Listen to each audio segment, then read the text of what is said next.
अभिराम वाणी के मंच पर आपका हार्दिक स्वागत है। मैं हूं आपका मित्र उमेश महादोशी।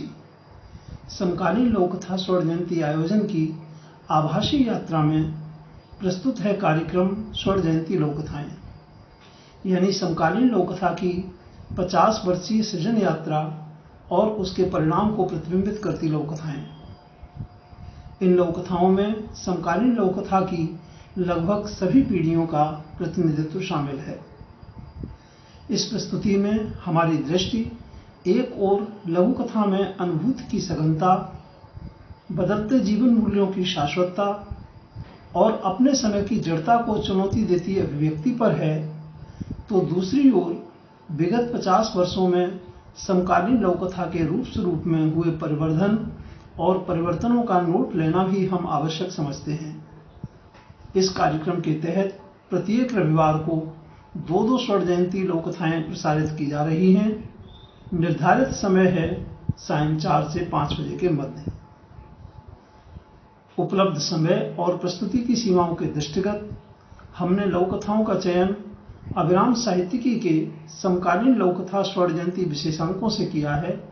हम सब परिचित ही हैं कि इन विशेषांकों का संपादन वरिष्ठ लोककथा मर्मज्ञ डॉक्टर बलराम अग्रवाल जी द्वारा किया गया है। चयनित लोककथा संबंधित विशेषांक में प्रकाशन के उपरांत ही इस कार्यक्रम में प्रसारित की जा रही है।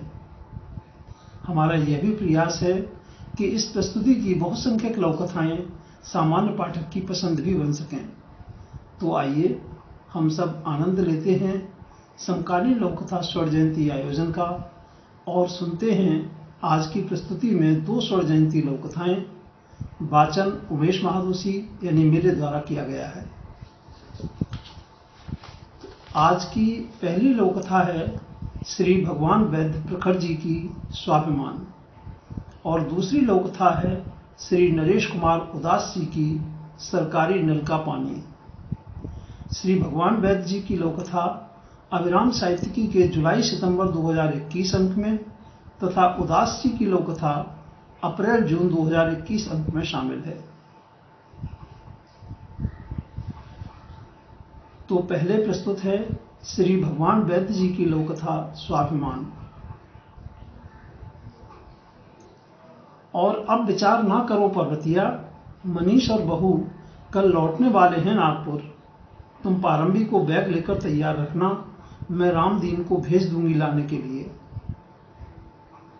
मैं एक शब्द पारंबी से पूछ लेना चाहती हूँ मालकिन। अरे क्या मैं जानती नहीं, तुम्हारे बच्चे तुमसे अलग थोड़े ही हैं। 4-6 माह बाद वहीं की कोई बाई मिल गई तो पारंबी वापस भी आ सकती है। हमारे यहाँ झाड़ू पोंछा बर्तन आदि सब कामों के लिए अलग नौकर हैं। पारंबी को केवल बच्चों की देखभाल करनी है। बहुत बड़ा फ्लैट है, एक पूरा कमरा पारंबी को दे देंगे रहने के लिए। कभी आप आई 2-4 दिन के लिए तो आप भी रह सकेंगी पारंबी के साथ। और ये लीजिए, ये 1000 रुपये और रखिए, ये मैं हर माह आपको अलग से दिया करूँगा। ये काहे कि भैया, मालकिन ने 5000 रुपये एडवांस तो दे ही दिया है। ये पारंबी के ब्राह्मण बनने के हैं, बाकी मम्मी समझा देंगी आपको तफसील से, कहकर मनीष भीतर चला गया। पंडिताइन ने अपनी कुर्सी पर्वतिया के समीप खींची और बोली, क्या है पर्वतिया, ये लोग जहाँ रहते हैं ना, वहाँ अड़ोस पड़ोस में सब हमारी बिरादरी वाले ही रहते हैं।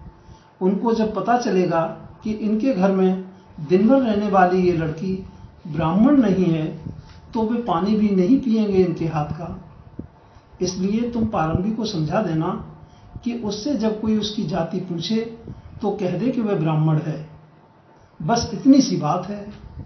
हम लोग तो नहीं मानते ये सब, पर अब दुनिया में रहना है तो ये सब तो करना ही पड़ेगा ना पर्वतिया। अगले दिन रामदीन पारंबी को लेने गया तो पर्वतिया ने कहा, पारंबी नहीं आएगी रामदीन, कह देना पंडिताइन से।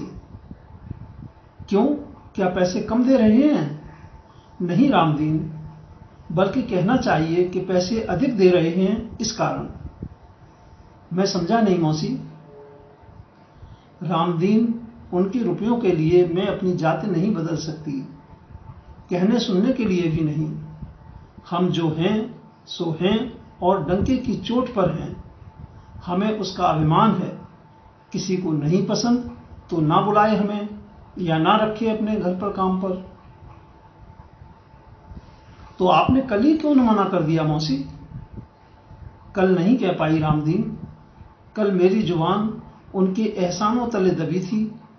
घर आकर रात भर हिसाब किया।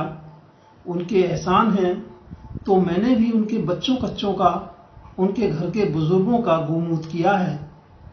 सारी रात एक एक बात याद करती रही, तब जाकर ये फैसला करने का साहस जुटा पाई हूँ। ये लो उनके 6,000 रुपये, लौटा देना उन्हें। रामदीन ने पर्वतिया की जुबान में इस प्रकार की तलखी पहले कभी नहीं देखी थी। यह थी लघु कथा स्वाभिमान। और अब प्रस्तुत है श्री नरेश कुमार उदास जी की लघु कथा सरकारी नल का पानी। दो औरतें सरकारी नल से पानी भर रही थीं। एक ने नल के नीचे अपनी बाल्टी भरने को रखी, तभी एक तीसरी औरत 2 खाली घड़े उठाए वहां आई। अरे कल तो सारा दिन पानी आया ही नहीं, उसने आते ही उलाहने भरे स्वर में कहा। मेरे तो रात के झूठे बर्तन अभी तक पड़े हैं, अब जाकर धोऊंगी, उनमें से एक ने बताया। पानी कितना कीमती है, बोतलों में शहरों में बिकने वाला पानी कितना महंगा है, दूसरी ने हैरानी जताई। पानी के बिना तो मानो सारे काम अधूरे रह जाते हैं हमारे, संवेद स्वर में तीनों ने राग अलापा था। सरकारी नल का बेशकीमती पानी बाल्टी भर जाने के बाद व्यर्थ में बहा चला जा रहा था। तीनों औरतें बातों में ऐसी खोई थीं कि उन्हें पानी बहने की तनिक भी चिंता नहीं थी। पानी बह बह कर सड़क को गीला करने लगा था। भला उन्हें चिंता क्यों होती? सरकारी नल का पानी था जो उन्हें मुफ्त में मिल रहा था। तो यह थी श्री नरेश कुमार उदास जी की लघु कथा सरकारी नल का पानी। इसी के साथ हम लेते हैं आपसे विदा। आगामी रविवार को फिर होगी मुलाकात 2 स्वर्ण जयंती लघु कथाओं के साथ। समकालीन लघु कथा स्वर्ण जयंती की हार्दिक शुभकामनाएं। अपना और अपनों का बहुत ध्यान रखिएगा। नमस्कार मित्रों।